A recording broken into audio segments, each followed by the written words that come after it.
There you go. Okay, hey guys.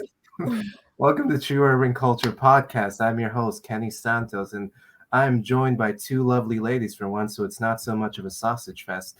In any case, let's talk about how we're so goddamn afraid of becoming our parents, man. Like, we're Gen Z, I guess, and nothing's scarier than having children right now because it just means more responsibility and more chances to fail, and you know how we love failure. So tune into this special and see what's up.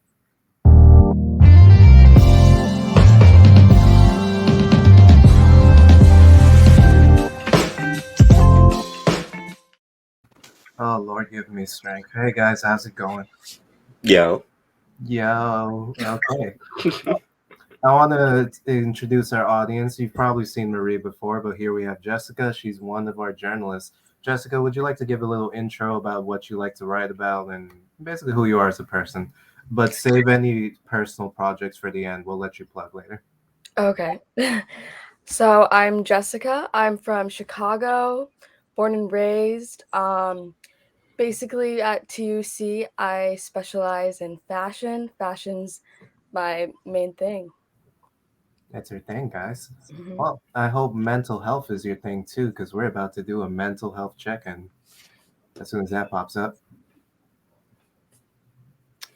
Yay. Okay, great. So how this goes, our audience is probably familiar with this. Sean is probably fucking tired of this, and Marie is probably as well. But for Jessica's sake and our audience sake, we're gonna, on a scale of 1 to 10, we're gonna do a check-in of where we are at mentally and be as honest as you like.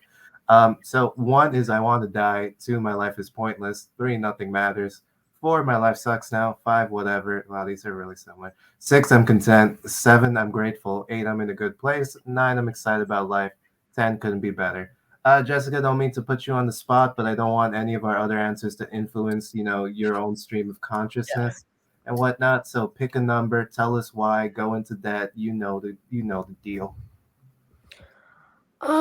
Honestly, right now, I'll maybe like a 7 or 8. I just got back from vacation, so I'm very, very grateful to live that and just have that experience with me. Um, yeah, I'm pretty happy overall. Oh, dope. Where'd you go? Yeah. Colorado. Why'd you go to Colorado for vacation? My sister lives there, so I was there for a few weeks. Okay, you sure it wasn't for other reasons? I, you know, Yeah, okay. I see you, Jessica. I see you. But no, it's great. Honestly, most of us probably. Jesus Christ. My God, no one calls me all day. But most of us probably haven't seen the better parts of this country because we're so, focused on the international travel. So probably one of the very few good things about the pandemic is that we're kind of like, you know, landscaping and thinking about like where we want to go in the kind of place that's like more closer to home, I suppose. Mhm. Yeah, I don't know what the fuck I'm saying. Sean, go. Got you. I'm gonna say I'm sitting at a good like maybe a 8 or 9 right now, and that's simply because this weekend I actually went out and I was like around my dance friends and everything for the last 2 days. So I have a good like spirit going on about like my dance life moving forward. Got to see, I guess, like everybody perform and stuff. And I'm actually excited about possibly joining, I guess, the ranks of them dancing one day. Nice, bro. So you say dance friends, so I'm assuming you also have non-dance friends. You Do you find see, yourself? see, Do you I'm find separating my life into like my different friend groups. I got my no, let's like high school compartmentalize friends, all sections got my real quick. dance friends, my high school friends, my college friends. Do you feel like you're more like yourself around your dance friends? Like when you're with your normal friends, you have to like hold parts of yourself back. What's the deal there? It's like everybody sees, I guess everybody sees a certain part of me. My dance friends, I guess, see me a little bit more relaxed now. Like everybody almost sees like me in like stages of comfortability. Obviously it takes me a little bit more to open up to newer people, so my dance friends haven't fully seen me, I guess, at my full, I Hmm. guess, self yet, but they're getting closer because I've actually been around them for like, I guess, like maybe 2 years or so now, and I've gotten more relaxed around them. So we're starting to get there. My Uh, best friend obviously sees every part of me. that's dope, man. I know psychologists, like a psychiatrist said this or where the theory comes from, but like we wear masks for different kinds of people, and we only like show people get to only see each other from certain angles. So obviously, I only get to see you from the perspective of someone who's on the camera on the podcast, but I've probably never experienced Dance with You, and that's a shame because Dance with You must be fun. All right. Well, Marie, it's been a while, huh? Yes. How's it going? You're traveling America, man. How do you miss home yet? I'm going home soon, so Well, a little bit, but it's okay. I had a really great stay here, and yeah, I would say I'm a 7. So yeah, I'm grateful to be back on the podcast, and also like that I could travel in the United States, and yeah, that I had a great semester here. Yeah, but I'm happy to go home too to visit so, my family, friends. so you were studying abroad here in America. What made you choose the States? It was because my school in France uh, had like different choices in the US. So I had like San Jose State, Pensacola, or Texas. So I was like, I wanted to visit California. So I Oh, chose this destination. so I'm guessing it was kind of a culture shock in some ways, especially since you went down south where it's like really American. You know what I mean? Like Yeah. if you're from the U.S., you probably know what I mean. Like where Wait, you talk about. So you had the opportunity to go to the University of Texas? There's Liddell. Hello, everyone. Yeah, the San Antonio. Oh, Texas. Oh, okay, that's Uh, impressive. yeah. I just wanted to. but, you can always stay. But sure. Where was I? So I'm guessing it's a bit of a culture shock. What surprised you most about living in the southern states? Uh, like for instance, in France, we all do like we go around by bus or by metro, and here like everybody's using the car, and like it's all like split up, like the city and the downtown is all like split up. So I feel like to really like go everywhere, you really need a car here, Hmm. and yeah, the food too. I don't know. I miss the food from home, You don't like to. uh, but yeah, the people are really nice here, so I really liked it. Yeah, no, she brings up an interesting point because maps don't really do the size of the United States justice. Like the distance between states is probably the same distance between countries in like Western Europe. So what would be a big road trip to I don't know Spain for you would probably be like I don't know the half of the length or maybe the entire length of Texas at most. But yeah, no, that's really interesting. I'm glad you got to see her country, and she's coming to New York, and hopefully she links up with Liddell, and they can make more content for our website because that's always Yeah. great.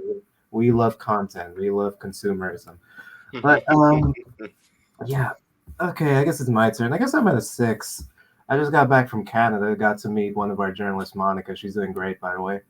Um, I also happened to turn 25 out there and celebrate Hanukkah. Got to see that cultural experience, see some old friends. But yeah, honestly, I'm more of a 5 or 6. I can't really decide. I didn't think the quarter life crisis thing was actually true until I hit 25. And it was just like, man, it's been such a struggle to get here, and I don't even have everything I want yet. It's like, will the rest of my life be like this? It's like really tough, honestly. But and what the people I visited out there were going through their own like little crises. So it's like it was like the weight of my own shit as well as everyone else's shit. And I don't want to characterize the entire trip as that because it was like really fucking fun. I got to meet and enjoy the presence of a lot of people. But it made me upon coming home, it made me put things in perspective that I probably should get more professional help and whatnot. And I talked about this last time, so it's not like a truth bomb or anything. But I started this like new medication regimen to treat anxiety and depression, and it's been pretty good for me. They upped my dosage a bit, so that's why I'm kind of a bit lethargic lately. But yeah, no, I kind of feel like a new person in some ways, and I want to say that's a good thing. But it's like figuring out who am I right now, and will the people in my life still interact with me in the same way? And so far, it's been 50-50. Some people like the new Kenny. Other people are like, oh, where's the old Kenny? He was so funny. What happened? He was like the source of entertainment. I was like, well, tune into my podcast and fuck off. I don't know. But yeah, that's me. Between the 5 or 6, which is probably a lot better than I've been checking in. But enough about me. Let's get right to the topic. We'll start with our first question. It should be right up here. There it is. What type of parent will Gen Z become? That's one way to phrase this question, but more so, I want you guys to make it more personal. In that, what kind of parent do you think you'll become? Are you going to be a car? Thank you, Liddell. Are you going to be a carbon copy of the people who raised you? Are you going to try your best to be the complete opposite? Who do you even want kids? Because we're making the assumption that you will want them in the first place. So, Sean, go first. You see, I'm not sure. Where I would say I'm not sure whether or not I count as like Gen Z, millennial, or whatever. I'm in that weird halfway point. Yeah, I don't categorize people. I feel more Gen X when I'm like 25. I don't know if I can claim it. But I would say, like, I will say, considering that I've been going to therapy and unlearning all of the different things that my parents have kind of like placed on me, that I will probably not become my parents, or at least I'm more responsible than I guess some of our elders are. I figure that, the way that we were raised and stuff like that, obviously some points were positive, some points were really toxic, whatever, in our like kind of growth period and all the things, stuff like in the middle of Generation Oreo. What does Okay. that mean? Was joke? I don't get it. I don't know. But like, like I'll say I had to do like a lot of unlearning because of the different things that my like parents kind of placed on me. So it's just like I don't want to continue that whole, we always say generational curses and everything. I don't want to continue to, I guess, keep that whole maybe trauma building towards like, my own kids if I decide to have kids somewhere. But it's just like I don't want to place that whole, yeah, you have to suffer, we can't like talk, no therapy, like all of those like old ways of thinking. Like a lot of our parents kind of like have that still a little bit, even when you try to bring up what the problems are with that way of thinking or like different things that they're up to. They're kind of like I'm be honest, like in my household, like I'll hear a lot of that kind of like it's almost like a it is what it is kind of mentality that comes up a lot, where it's just like yeah, this happened and that happened, like, we just learned to forget it. And I'm just like, did you learn to like, are you saying you like forgive and forget, kind of like, you moved on, or are you moving, because I noticed this, are you moving with like, the trauma is still there, but now it's just like a, yeah, it's just it is what it is. And it's just like, no, you can fix that. If y'all don't talk to each other, you can actually try to talk to each other and fix it. Or if there's a problem, y'all could try to address the problem and maybe acknowledge what it is. Because I'll be honest, again, my mom used to like hit me with the kind of like a, oh, you're stuck in the past. And it's like, I'm not necessarily stuck in the past. I just haven't been able to talk about what I actually personally feel about growing up because you won't let me. And, that leads to more damage going on if it keeps getting worse, as it did until this year, where I finally got therapy and I've actually been addressing my problems with my family and everything. And I'm surprised to say that they're actually listening to me, and I'm gonna instill that basically moving forward with my own like life. Maybe when I do get kids, I'm gonna be like, let's have a talk, let's check in and see if anything's going wrong, kind of stuff like that. So Yeah, man, that shit really resonated with me. Like, of course, I don't have kids yet, and they don't exist, but I'm already like pathologically afraid of like, oh shit, what if I instill the same problems in them that my parents did in me? And looking back now that like my mind is in a much healthier state, like I'm realizing like my traumas made a lot of my problems a lot harder than they had to be, and it was like simple situations because of anxiety for some reason could blow way out of proportion, and life would have been much more smoothly. My relationships probably would have been a lot better, and I'm like, what if I do the same thing to that kid unintentionally? Like, I'm trying to do the opposite, and I end up doing the same because it's like inevitable that you'll fuck up in some way. But you talked about like how your approach would be like, we're going to be more open to therapy and talking about our feelings and not like keep everything on the inside, which is something that this generation has been pretty good at. And we're pretty much in the experimental phase, but that's definitely a good outlook to have, honestly. And what your mom did just sound like of course I'm not going to disrespect your parents, but mhm. sounds like classic gaslighting, which a lot of older generation people do. And my theory is that they're kind of afraid of that. They want you to forget all the bad things that they did because they see you're approaching adulthood, and they're like in the last phases of their life, so they don't really want a bad relationship with you because you're going to take care of them. And if the gaslighting doesn't work, their ass is going in an old folks home. But yeah, all right. Well, Jessica, pass the mic to you, metaphorically. I really like how you guys said or I think Sean mentioned it. You said like it is what it is. My parents definitely had that mentality. Both my parents grew up in the Philippines and came here, so being um, not like an experiment, but like just being raised in a world where they like haven't grown up here, I feel like they haven't been open-minded at all, and our generation has been the most or I should say my generation, sorry. We've just been the most unapologetic when it comes to like creating change, which I really really like. Um so I think we will be more open-minded as parents, but like Kenny said, we're gonna fuck up either way. So if it's not that, then it could be anything else, you know? Oh, that's great. So you're also a child of immigrants. I'm guessing. Would you ever like often compare your own childhood to like the friends you had whose parents like grew up here and whatnot? Definitely, yeah. My friends' parents were very different to the extent that some of my friends who didn't have immigrant parents, they would just never understand me on that level, and I would connect with others who did have immigrant parents, but I don't think it necessarily made things like worse or better for either or.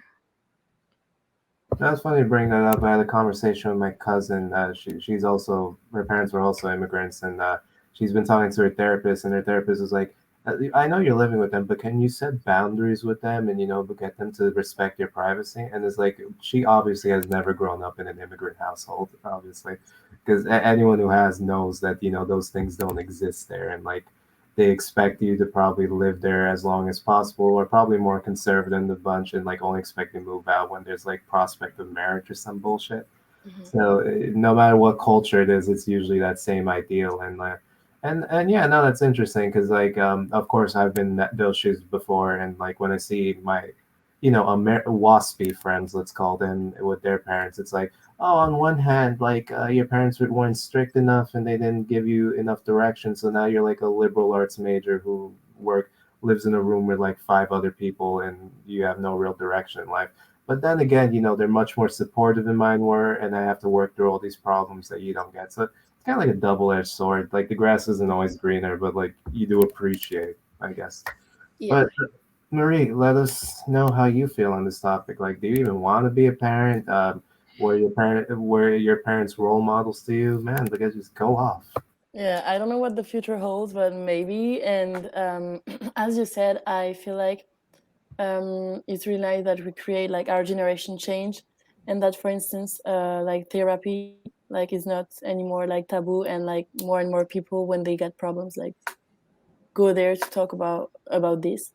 And I feel like my parents too, like when there's like some problems or something, and if I talked about this, like, yeah, maybe I should go there or something, they would be more like, you can resolve this problem yourself, and this type of stuff, as you said. And I feel like on the other side, I would be a little bit like my parents, my mother more, because she was really always, how do you say, letting me the choice to choose like what I would love to do. And she was really like minded. Yes, and didn't tell me like, for instance, don't do this, you have to do this.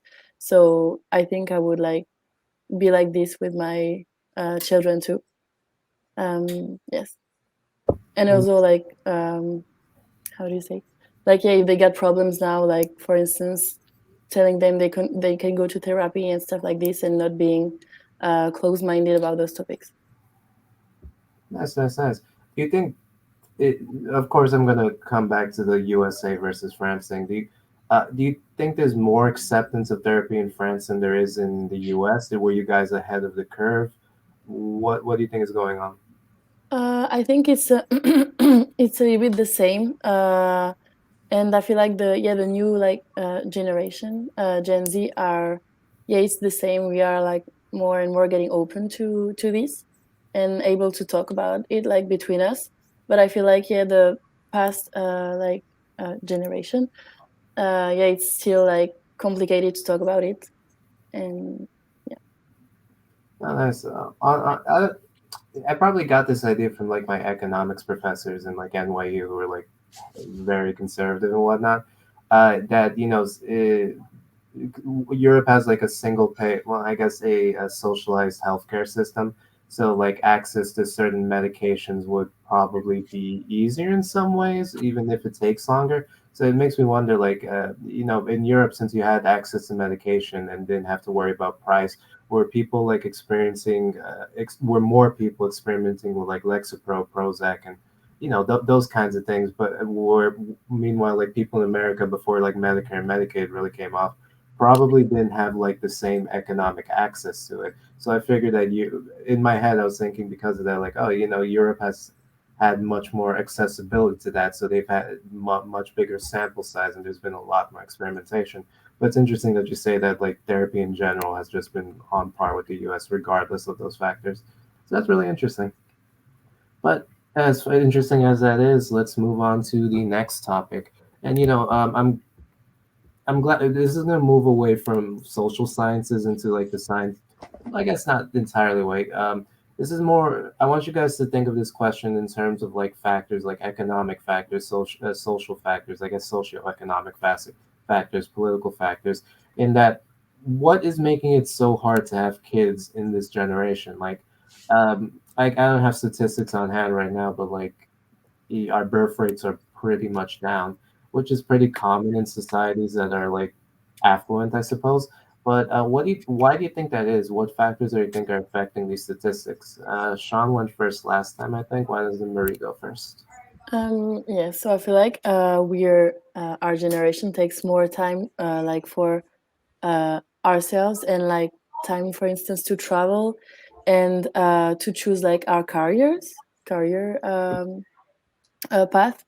So I feel like, and of course, like the study get longer. So yeah, I think all these factors make it like more hard to have kids, and also as you mentioned it, like not how do you say, close relationships between two people. So yes, I think all of this make it more harder to have kids. Oh no, it's really interesting that you bring that up. So you started off with the fact that like people are probably choosing careers now because they have much more accessibility to it, regardless of gender. I think I don't know where I got the statistic from, but someone was telling me that like law firms are like struggling to maintain like these highly competent female lawyers who are like partner level, probably even the best lawyers in their firms because upon maternity leave, a good percentage of them would much rather be at home taking care of their children. So they have to they have to basically fit the environment to support that. So it's kind of interesting because like on one hand, like at first we were characterized by like equal rights, equal pay. Let's get everyone in the workforce, but now it's just like okay, we're trying to find this middle ground. What's really good for us and if we're going to have careers and a home life, our career life will have to, make space for what we consider is more important. So I feel like that's really going to change how the job market works in the next 10 to 20 years. And that'll be interesting to see. But Jessica, hit me with what you got on this topic. Then So, don't let like anything we said influence what your opinions are. If you're thinking something completely else, go for it. personally, I actually do want kids, or at least I want kids more compared to many of my other friends. But I was talking about this the other day with a homie, and I was just saying how I don't even think if Generation Z had kids, I'm not exactly sure if they would even have a full life and see like the end of their life just because of global warming and how fucked up everything with the world is.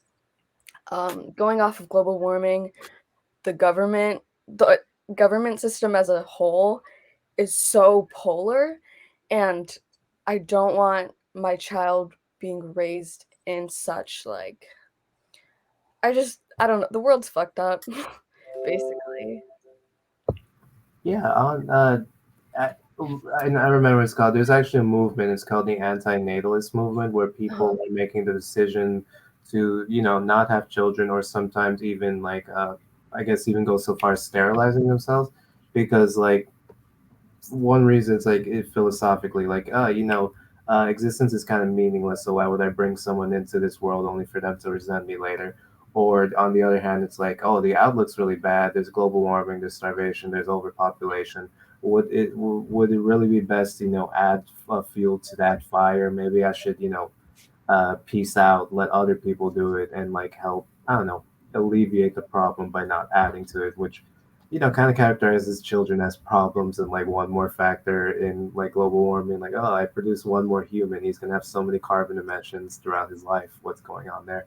So no, that's an interesting take. I will say our generation is probably a lot more environmentally conscious, and like even existentially so. So that's like you're probably not alone in that thinking, is what I want to get. Okay, best for last. Let's go with Sean. He's not actually. So, This guy's uh, not so bad.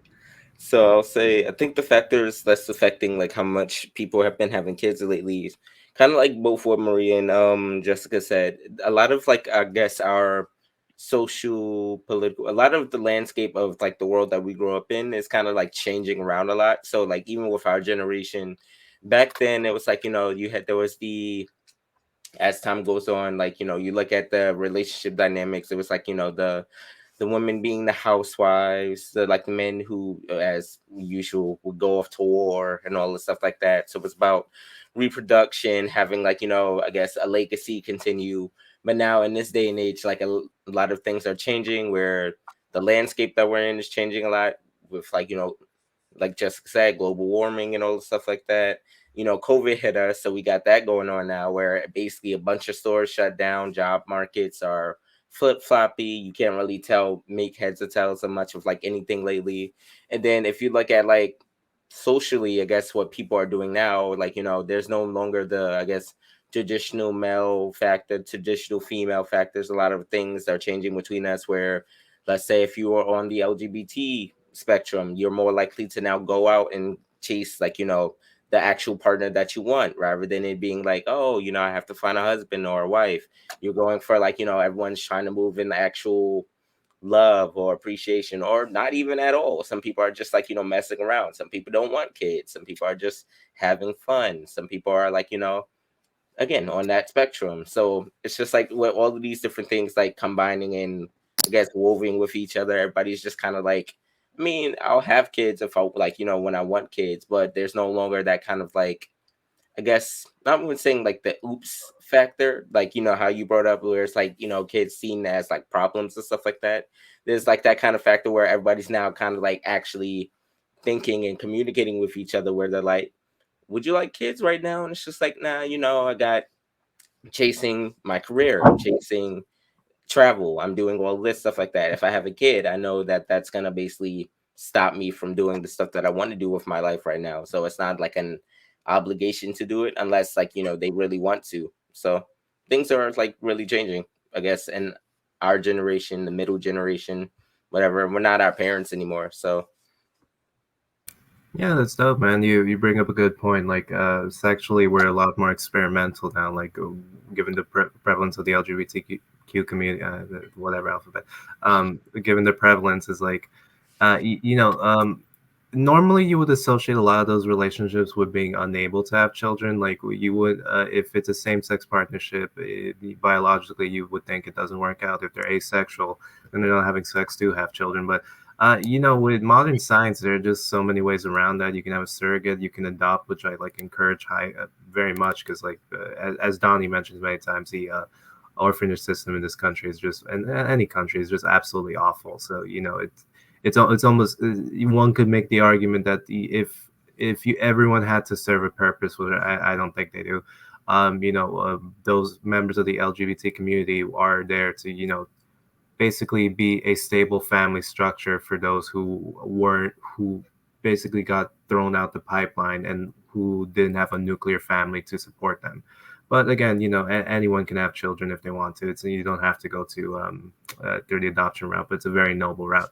But no, yeah, that's interesting because yeah, we're considering our options a lot more, and it probably the longer we consider our options, the longer we probably wait to have children, which probably might decrease fertility, but in the end, who needs that many children? Um, yeah, I'll quickly give my own opinion on the topic.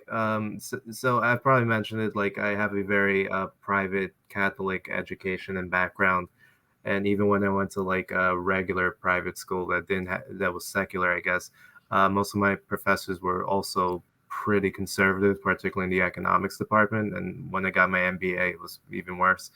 But I'm like biased towards thinking like our society is probably the richest society that has ever existed on the planet, and when human beings are like surrounded by affluence and wealth, they're much less likely to have lots of children. Like let's say like in the Bronze Age, your social stats, I guess social stats, but your prosperity would depend a lot on how many children you have, because those children would like raise the would like take care of your agriculture and your business and like go out and hustle for you. Like the more kids you have, the more likelihood that you're about to prosper. And that's still a mindset in a lot of developing countries, like especially in like South America amongst the poor populations. And it's kind of like a culture shock when they come here, because they're coming from backgrounds where like, oh, I have 7, 8 brothers and sisters, and now I'm only having 2 kids, and like everyone's like looking at me weird, but that's the norm in America because we don't need that many kids, and each kid is that much more expensive. So yeah, and the guys who taught me were probably like climate change deniers, and didn't really consider a lot of the factors that you guys are considering. So that's kind of why my bias is like, well, no, this is probably a good sign that we're not having a lot of children, and if we're not, it's probably alleviating a lot of the issues we have. I'm not entirely convinced with overpopulation as a real problem, but if it is, I think we're kind of on the way to resolving it. But let's move on to the next question. Enough about these whole science schmines crap. Oh God, no, there's a lot of science schmines crap here. How do you think society compensates for the declining population? Like, this is something that our governments and our political structures are really worried about, because there are less voters. I'm kidding. Um, but it's kind of like Japan, for example. Like they are very worried because their population is just not going for it. I think China also has this problem where the one-child policy made it kind of tipsy. There are more men than there are women, so there are less chances for reproduction. So how do you think society has to compensate? Like, what incentives do we need to start having children again? Who wants to go? Who wants to go first? Who has the most enthusiasm today? It's Marie, I can tell. Look at her. Go, Marie. Solve our problems. I don't have really an idea, but I think um, I don't know yet, but if it helps you, what factors would you need to be? Yeah, I'll elaborate.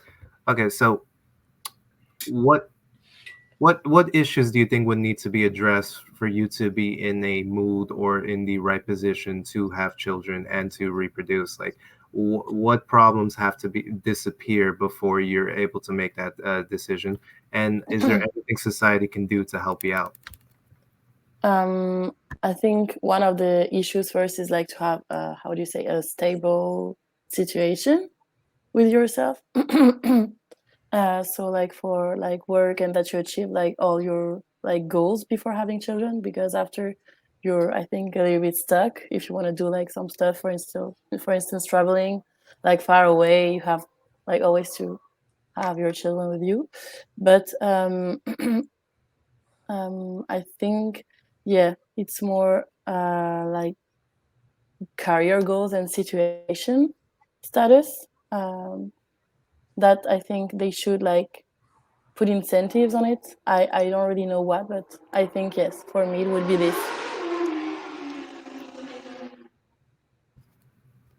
Sounds like you're in New York. Yes. Oh my god. No, but no, I see what you mean. It's probably that there are too many. As the question is like, there are obviously too many barriers. Like, if upward mobility through our economic statuses were probably easier if there were less interference, whether by government or by social factors. You mentioned that you definitely want to like travel the world and like experience it, and it's like, yeah, we live in a globalized world, but so far it's only been helping corporations because there's an argument to be made for free trade, but it's just like, okay, we have open borders here and here for trade. How does that help me as an individual? It's still like when I was going to Canada, it is like so hard to travel because of COVID and whatnot. And the TSA is just they just hire a bunch of douchebags. I don't understand. But they make the travel experience so hard that sometimes you just don't even want to leave your country. You just want to stay, and that's bad because you're not experiencing the world. So, post pandemic, I'm sure you would appreciate if, they relaxed security, relaxed COVID restrictions, allow people to, more freely go across the border back and forth with of course, visas in there probably. But yes. And when it comes to like work, there are a lot of factors society needs to address. Like, for example, they have to make, in your case, it's probably that they have to make the workplace a much more inviting and safer place for women, and that's probably by giving them incentives like the law firms are with like maternity leave if they wish to, and things that can fit around their schedule. That's really great. Jessica, what do you think? So I think the biggest issue that society needs to deal with first, and Marie kind of briefly touched about it, but just the fact that we ourselves need to get our own shit together before we're able to take care of an entire other human being. How are we supposed to take care of someone when we can't even take care of ourselves? Yeah, honestly, it is kind of hard because like I did mention like currently we're probably like the richest population it's ever been, but like the cost of living has gotten so high that like we're sharing rooms with like five strangers if we have to. So yeah, no, honestly, I kind of am optimistic. Like obviously the pandemic was awful, too many people died, our infrastructure wasn't ready for it. But after this, like we've basically hit rock bottom as a society. I can't see how much lower we can get. Like we're more environmentally conscious. We're attacking our governments. A lot of governments are imposing carbon taxes. Maybe that'll help. Um, the immigration thing is probably going to be friendlier. Where was I going with this? But yeah, no, I mean, once COVID pandemic is over, whenever it is, our healthcare system will have less stress. Social security will probably, unfortunately, because a lot of elderly people died and a lot of those with disabilities died, it's gonna have less stress most likely, and that's a pretty shitty thing to say, but like realistically, for the rest of society, it's probably gonna get a bit easier, even though we had to suffer all these losses. But yeah, well, enough dark thoughts, Sean. Let's bring some sunshine into this. What do you think? I know you're full of sunshine. Look at you. It's just like lighting up your room. um Kind of like we've been talking about, for I guess us to, well, for most people to probably start wanting kids and stuff again. There's a lot of the stuff about, like, I guess the old ways of thinking or the ways that things are that need to change, such as we were bringing up, like economically and stuff like that.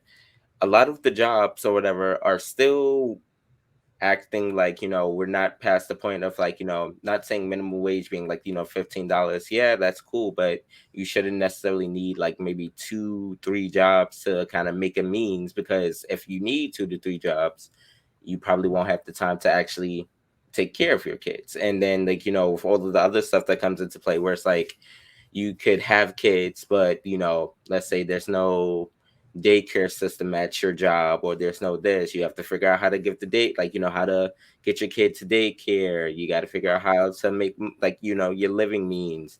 We brought up the LGBTQ, if they were basically being allowed to, I guess, adopt and stuff more, because I know there's still, it may be more relaxed, but I know there's still like a back and forth that comes with, like, I guess, children, like people on the spectrum being able to adopt children and everything. There's still that like back and forth or stuff like that.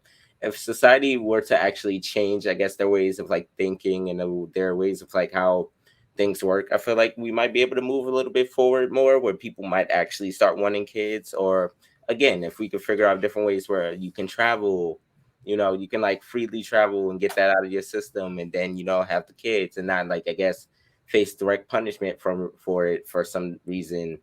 A lot of people would be more willing to actually want kids and stuff like that again, once they actually are able to tackle their career points, their travel points, their life points, all the stuff like that. Because like you said, we're in that kind of generation where it's like, it's less like, oh, we need to continue, I guess, the populations and stuff like that. Now it's everybody is kind of in the focus of like, what do I need to do for myself to feel comfortable, that I'd be like, all right, cool, I could settle down now, or like I'm ready to settle down, or I found the right person, kind of like all these different factors and stuff like that.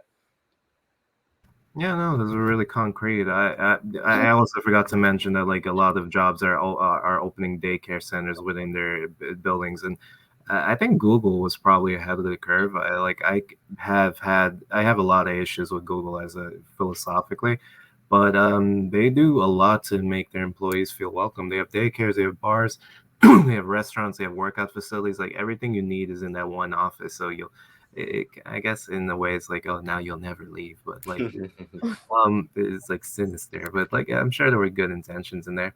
Yeah, no, but to wrap it up, since we're running out of time, for me, it's just like, yeah, it's. I'm gonna echo a lot of what you guys say, but specifically, I feel like if we were allowed to keep more of our wealth, we would probably be in a better situation.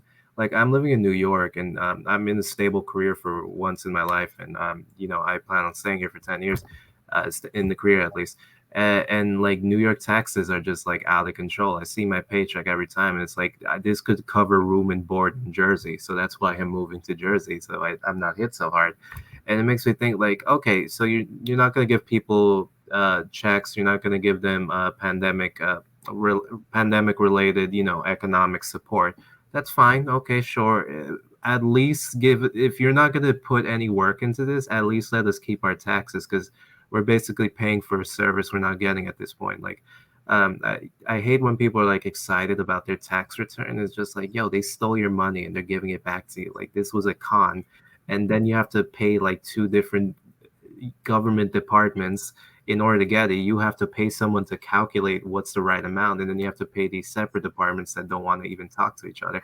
So you would save us a lot of time and a lot of struggle and make life easier if you were stop siphoning excess money out of us in every single way. Like there's a tax on everything you can think of, from inheritance, from when you have a house, when you have a rental. Right? Liddell probably knows this because Liddell's doing pretty well. So, and the better you do, the more they tax you. Like we don't have incentives to move up in society, because if I move up a tax bracket or if I make six figures, I'm gonna get fucked. There's no nice way to say it. It's crazy. And I don't want to go on the rant because I know it's very popular in today's society, like tax the rich, tax the rich. But a lot of those maneuvers do end up hurting the working class as a unintended side effect. Of course, rich people should pay their fair share of taxes, but we should be very careful about the policies we instill, because like they're hurting the rest of us. But yeah, that's my rant. That's probably the closest this podcast will ever get to political. We promise this is an entertainment podcast. But in case we're gonna wrap it up, first I'm gonna give a chance for my co-moderators, I suppose, to plug in any projects they're working on, where you can find them social media wise, and what you have to look forward from them. Sean, you go first since you're pretty experienced with this. Got you.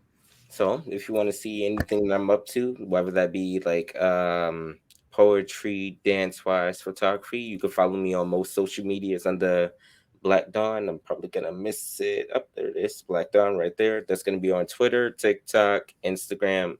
Pretty much I'm cornering the market for Black Dawn. You could also find some of my poetry and stuff written on my website, blackdawnarts.com. Nice. Jessica, you working on anything you want to share? It's okay if you're not. Currently no, just with school. Life's very, very busy as is, but for my socials, my name's right there or over here. Yeah. But it's just Jessica McGollett on all socials. Nice, nice. As for me, this is my IG tag, but in all honesty, I'm not really. I'm trying to get back into creativity. Like I'm obviously much more focused than I've been in the past now. So photography is a thing. So maybe I'll release a page and maybe people like it. Marie, what you working on? For now, as with my study, not not much, but yeah, you can find me on my Instagram. It's Mary Marie bottom slash GDMN Yeah, she means underscore, by the way, guys. underscore. Yeah.